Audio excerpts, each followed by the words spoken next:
வங்கக்கடலில் உருவான தித்வா புயல் காற்றழுத்த தாழ்வு மண்டலமாக வலு இழந்திருக்கக்கூடிய சூழ்நிலையில் அடுத்து எப்படி நகர இருக்கிறது, மழை பொழிவினுடைய நிலவரம் எப்படி இருக்கும் உள்ளிட்ட பல்வேறு விவரங்களை வழங்குவதற்காக இணைகிறார் Kharge. Over to you Kharge.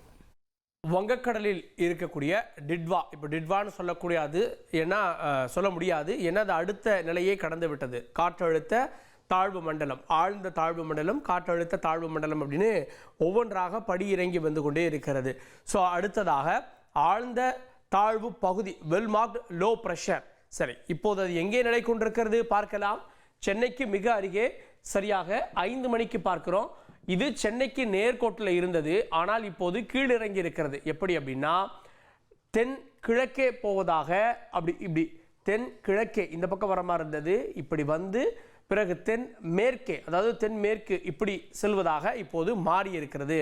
எவ்வளவு தொலைவில் நிலை கொண்டிருக்கிறது அப்படின்றத பார்க்கலாம். நம்முடைய மழைக்கான காரணம் இவர் தான். எவ்வளவு தொலைவு அப்படின்னா சென்னையிலிருந்து சரியாக கிட்டத்தட்ட 50 கிலோமீட்டர் தொலைவில் அது கீழே இறங்கி இருக்கிறது. ரொம்ப பக்கத்தில் 30 கிலோமீட்டர் தொலைவுக்கெல்லாம் வந்தது அப்படின்றது குறிப்பிடத்தக்கது. கரையில் இருந்து அதனுடைய தூரம் அப்படின்றது 30 கிலோமீட்டர், கரையிலிருந்து அதனுடைய தூரம் 30 கிலோமீட்டராக இருக்கிறது அப்படின்றத நம்ம பார்க்குறோம். ஸோ அதனால் இது நமக்கு மழை, காற்று உள்ளிட்ட எல்லாவற்றையும் வழங்கி வருகிறது அப்படின்றது குறிப்பிடத்தக்கது. எல்லோருக்கும் காலையிலேருந்து எழக்கூடிய கேள்வி அப்படின்றது மழை பற்றியது. சரி, இப்போ நம்ம எங்கே கரையை கடக்கும் அப்படின்றத பார்த்துடலாம். அது இருக்கக்கூடிய பகுதியிலே இன்னும் சில மணி நேரங்கள், அதாவது ஒரு 7 மணிக்கு மேலே செங்கல்பட்டுக்கு கீழே குறிப்பாக மகாபலிபுரத்தை மையமாக வைத்து அது கரையை கடக்கும். மகாபலிபுரத்தை பொறுத்த வரைக்கும் புயலாக இருந்திருந்தால் இதனுடைய தன்மை வேற, இது இப்போ புயலாக இல்லை, டவுன்கிரேட் ஆகிவிட்டது. அதனால 7 மணிக்கு பார்த்தீங்க அப்படின்னா மகாபலிபுரத்திற்கு பக்கத்தில் அப்படியே உள்ளே போகிறதாக காட்டுகிறது.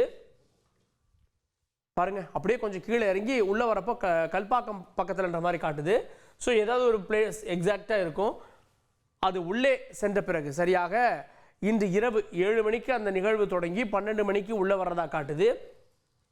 அதன் பிறகு உள்ளே சென்று விடுகிறது. செங்கல்பட்டு பக்கத்தில், செங்கல்பட்டிலிருந்து மதுராந்தகத்துக்கு இடைப்பட்ட பகுதியில் அது உள்ளே செல்வதாக காட்டுகிறது. இது புயலாக இருந்திருந்தால் இதனுடைய இம்பார்ட்டன்ஸ் இன்னும் அதிகரித்திருக்கும். இப்போதும் இது முக்கியத்துவம் வாய்ந்ததாக பார்க்கப்படுகிறது. ஏன் அப்படின்னா நமக்கு நேற்று பெய்த மழை, திடீர் மழையின் காரணமாக முக்கியத்துவம் வாய்ந்ததாக பார்க்கப்படுகிறது. இது உள்ளே செல்வதால் பாருங்க, இது உள்ளே செல்கிறது. இதனால நமக்கு நாளைய தினம் இந்த ரிவர்ஸ் எஃபெக்ட்ல திரும்ப நமக்கு மழை, அதாவது இதனுடைய சுற்றினுடைய பின்பகுதியால் நமக்கு மழை கிடைக்க வாய்ப்பு இருக்கு. ஆனால் லேசான அளவுக்கான மழை இருக்கும் அப்படின்னு எதிர்பார்க்கப்படுகிறது. இன்று இரவு வரை நல்ல ஒரு மழை இருக்கலாம், ஆனால் நாளைய தினம் லேசான மழையாக மாறிவிடக்கூடிய வாய்ப்பு இருக்கிறது.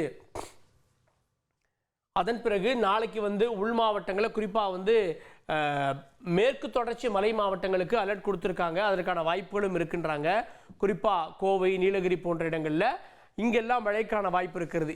உள் மாவட்டங்களில் இன்றைக்கி மழை இல்லை, ஆனால் நாளையிலிருந்து உள் மாவட்டங்கள் சில இடங்கள்லையும், மற்ற இந்த மேற்கு தொடர்ச்சி மலை மாவட்டங்களில் பல இடங்கள்லையும் மழை இருக்கும். ஏன்னா ஆரஞ்சு அலர்ட்லாம் கொடுத்துருக்காங்க. பாருங்கள், கோவை, உதகமண்டலம் போன்ற இடங்களுக்கு நாளைய தினம் மதியத்துக்கு மேலேருந்து மழைக்கான வாய்ப்பு இருக்கிறது, இந்த டிட்வா அப்படின்ற அமைப்பு உள்ளே வருவதால். சரி, இப்போது மழை எங்கே எப்போது பெய்யும் அப்படின்றத பார்க்கலாம். இப்போ கரண்ட் ரேடார் நம்ம எடுத்திருக்கோம்.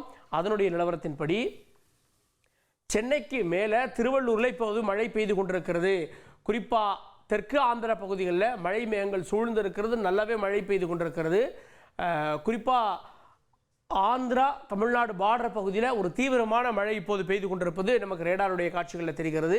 சென்னையை பொறுத்தவரையில் சென்னையில் லேசான சாரலோடு கூடிய மழை அடுத்த ஒரு சில மணி நேரங்களுக்கு இருக்கும். கடலில் புதிய மேகங்கள் இல்லை அப்படின்றத பார்க்குறோம். இந்த மேகத்தொகுப்பு உள்ளே வரணும்.